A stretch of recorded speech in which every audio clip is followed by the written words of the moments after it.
December 2012, 6-year-old Daniel Barden had one request from Santa: to meet him.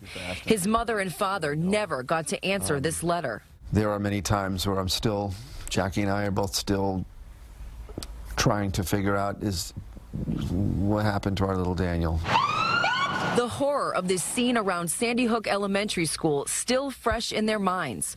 20-year-old Adam Lanza made his way into the school, fatally shooting 20 children and 6 staff members on the morning of December 14th. Sometimes time feels like it's going way too fast, and other times it's not moving at all. Just days after the tragedy, Barden became one of the founders of Sandy Hook Promise. Its mission is to help save lives by training adults and students to know the signs of gun violence. Somebody's talking about self-harm, connect them to a trusted adult and get them to the help that they need. Barden says to date they've trained 2.5 million students and adults in all 50 states on what to look for and how to respond. They took that seriously, and they're doing it, and it's spreading. That comment came from someone in this group at Eisenhower Middle School in Wyckoff, New Jersey, when Barden visited in October. We are getting evidence from the field that we have prevented suicides, that we have stopped mass shootings. Every single day for 5 years, these families have felt unbearable pain.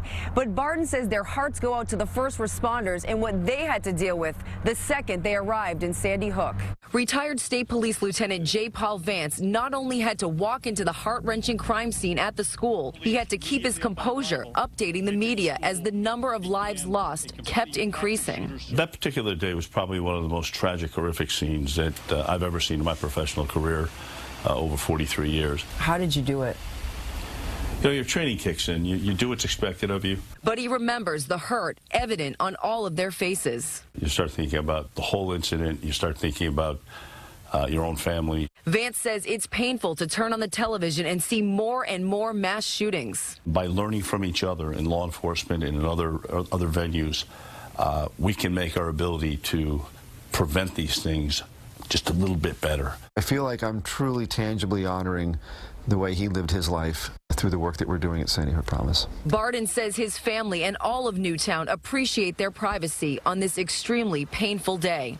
In Newtown, Connecticut, Erin, Logan, CBS 2 News.